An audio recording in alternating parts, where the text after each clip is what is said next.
Facebook ने 10,000 आदमी निकाल दिए, गूगल ने 12,000 और अमेजन ने 18,000। यही चीज माइक्रोसॉफ्ट, जूम, जितनी भी आईटी कंपनी है जोरों शोरों से फायरिंग चल रही है। एम्प्लॉय की भर्ती हो या एम्प्लॉय की फायरिंग, आईटी कंपनियां हमेशा खबरों में रहती है। जब तेजी होती है तो हायरिंग की न्यूज बनती है, इतने आदमी लिए, उतने आदमी लिए, ये पैकेज दिया, वो पैकेज दिया। और जब मंदी होती है तो न्यूज बनती है, इतने आदमियों को निकाला, उतने आदमियों को निकाला। लेकिन सभी कंपनियों में हायरिंग वायरिंग तो होती है, लेकिन आईटी कंपनियों में ये कुछ एक्स्ट्रा है, जरूरत से ज्यादा होती है। ऐसा क्यों? अपने फील्ड में नंबर 1 होने के बाद, करोड़ों अरबों का प्रॉफिट होने के बाद, जैसे ही रिसेशन आता है ये पहली कैची एम्प्लॉय पे चलाते हैं। ऐसा क्यों? आज की वीडियो में डिस्कस करेंगे 4 रीजन कि ऐसा आईटी कंपनी में ही क्यों होता है। तो अगर आप आईटी कंपनी में काम करते हो या आईटी कंपनी में काम करने जा रहे हो या आपके आस पड़ोस परिवार में कोई भी बंदा आईटी कंपनी से जुड़ा हुआ है, ये वीडियो जरूर उसको फॉरवर्ड करना। जनता जनार्दन की जय बोल के करते हैं वीडियो की शुरुआत।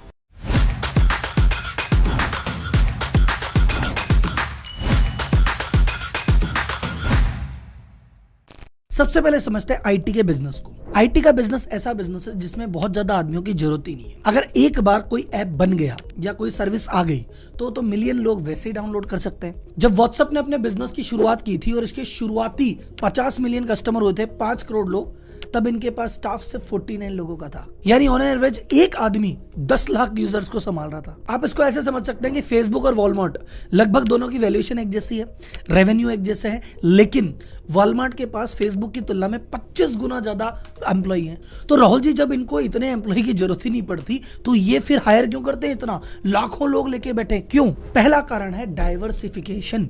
ये क्या होता है सर? देखो सर, एक आईटी कंपनी ने एक काम चालू किया, वो काम बहुत सक्सेसफुल हो गया, उससे बाजार में प्रॉफिट आ गया, रेवेन्यू आ गया, मजा आ रहा है। लेकिन क्या उसी एक के भरोसे ही रहना है क्या?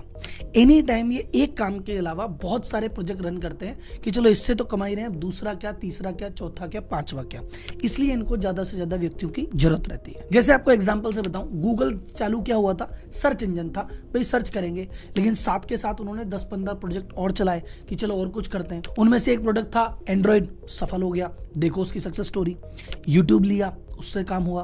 गूगल डॉक बनाया, गूगल शीट बनाई, अभी सेल्फ ड्राइविंग कार की बात कर रहे हैं। तो एक बार में एक मेन काम के अलावा 7-8 अलग अलग प्रोजेक्ट को कंटिन्यू रखते हैं, इसलिए इनको उन व्यक्तियों की जरूरत होती है। तो यही कारण है कि इनके पास जरूरत से ज्यादा हायरिंग करते हैं। जरूरत 10,000 की है, ये रख लेंगे 40,000, क्योंकि 30,000 अलग अलग प्रोजेक्ट पे काम कर रहे हैं। तो राहुल जी फायर क्यों करते हैं? सेम कारण कि भैया एक साथ 30 प्रोजेक्ट पे काम कर रहे हैं, उनमें से 10 प्रोजेक्ट नहीं चले, फेल हो गए।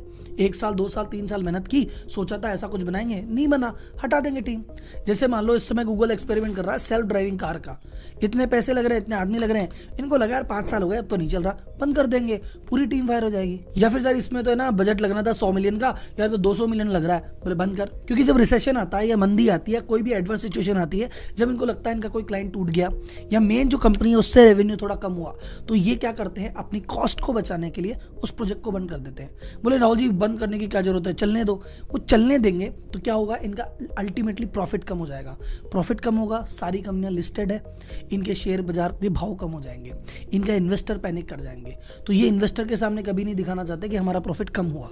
तो जब इनकी रेवेन्यू कम होती है तो ये फालतू के खर्चे काट के प्रॉफिट को बैलेंस कर लेते हैं। रिसेशन आने पे क्या क्या होता है ये तो आपको सबको पता ही है कि भैया इकोनॉमी डाउन है, जॉब जारी है। लेकिन ऐसे रिसेशन जब आपकी जिंदगी में आए, जब आप जॉब कर रहे हैं या स्टूडेंट है या बिजनेस कर रहे हैं, ऐसे दौर में आपको क्या करना चाहिए, ये कैसे पता चलेगा? तो आप इसके लिए क्या कर सकते हैं, आप जाइए कुकू एफएम पे, वहां पे एक बुक है how to save yourself from recession in 2023।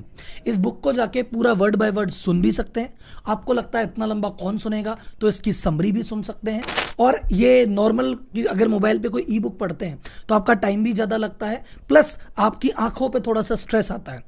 और कुकू एफएम में क्या है, स्क्रीन देखने की तो जरूरत नहीं है, गाड़ी में बैठे रिकॉर्डिंग लगाई और सुनते सुनते काम भी हो गया, घर से ऑफिस, ऑफिस से घर, और बुक भी कंप्लीट। और आने वाला रिसेशन में क्या होगा ये जान सकते हैं कि पहले रिसेशन जब आया था तब क्या हुआ था।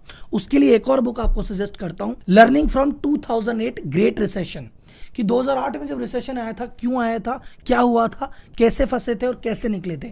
ये बुक भी आपको कुकू एफएम पे मिल जाएगी। और इसके अलावा हिस्ट्री, फाइनेंस, इकोनॉमी, इससे रिलेटेड 10,000 से ज्यादा किताबें कुकू एफएम पे मौजूद है। और ये सारी नॉलेज अवेलेबल है सिर्फ 99 रुपए पर मंथ की छोटे से फिगर पे।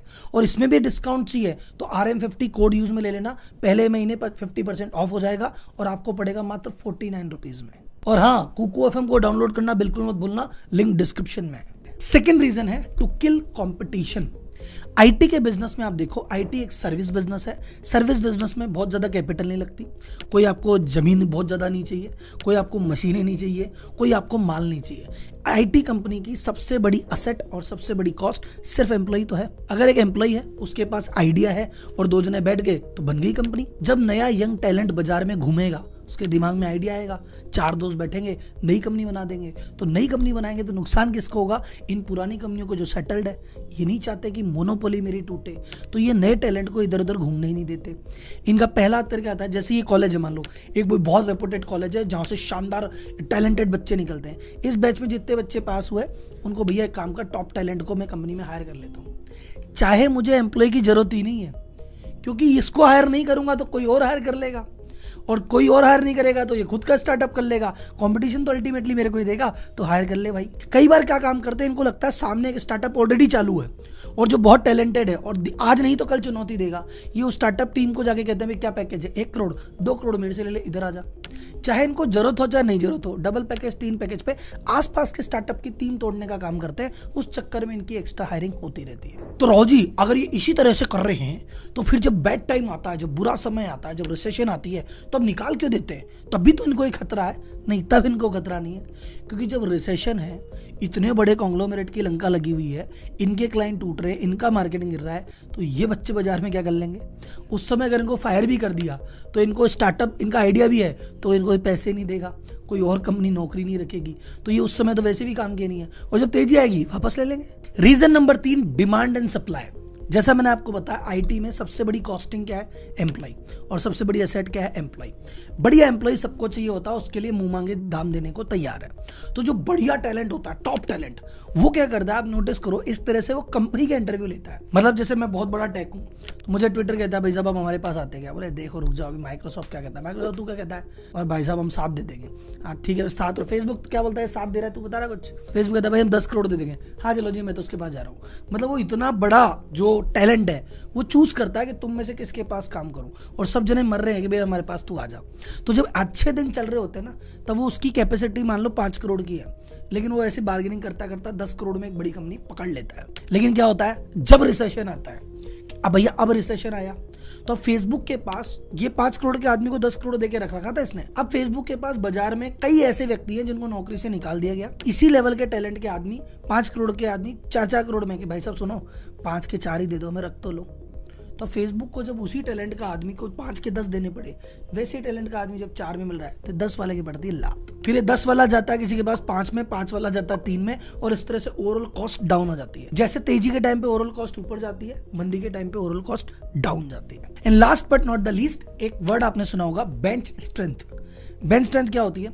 मान लो मैं एक आईटी कंपनी हूं, मैंने कहा देखो ऐसा है, 100 आदमियों की मेरे को जरूरत है, लेकिन मैं इसका 50% आदमी एक्स्ट्रा रखते हैं, तो 100 आदमियों की जरूरत है, तो मैं उसके पीछे 50 रखेंगे, 150 का हमारा स्टाफ रहेगा। अब मान लो उस प्रोजेक्ट में क्लाइंट ने, रिसेशन आया, क्लाइंट ने कह दिया अब 100 आदमी की जरूरत ही नहीं है, हमें तो 80 की जरूरत है। तो 20 आदमी तो वो वाले फायर होंगे, लेकिन 10 आदमी बैकअप वाले भी फायर होंगे। जैसे हायरिंग डेढ़ी हुई थी, वैसे इनकी फायरिंग भी डेढ़ी होती है। और कभी कभार क्या होता है, रेशियो कम हो जाता है कि चलो ठीक है, वो 100 के पीछे 50 रख रहे थे, अब मंदी हो गई तो हमने कहा एक काम करो, 100 के पीछे 50 की क्या जरूरत है, 100 के पीछे 25 ही रख लेते हैं, काम तो चल ही रहा है। तो कई बार वो रेशियो कम हो जाता है, कई बार ओवरऑल ही कम हो जाता है। तो ये कारण थे आईटी कंपनियों में उम्मीद से ज्यादा, क्योंकि अगर ये मैन्युफैक्चरिंग की बात करोगे या कोई और चीज की बात करोगे, तेजी के टाइम बहुत ज्यादा हायरिंग नहीं करते, क्योंकि वही दुकान तो वही है, मशीन तो वही है, और क्या कर लेंगे। मंदी के टाइम पे बहुत ज्यादा फायरिंग भी नहीं होती, क्योंकि फिर बाद में नहीं मिलेंगे। और कोई सवाल आप मुझसे पूछना चाहे और कोई टॉपिक जानना चाहे तो कमेंट बॉक्स में जरूर बताइए, और बाकी अगली वीडियो में फिर मिलेंगे। धन्यवाद, जय हिंद। और हाँ, कुकू एफएम को डाउनलोड करना बिल्कुल मत भूलना, लिंक डिस्क्रिप्शन में है।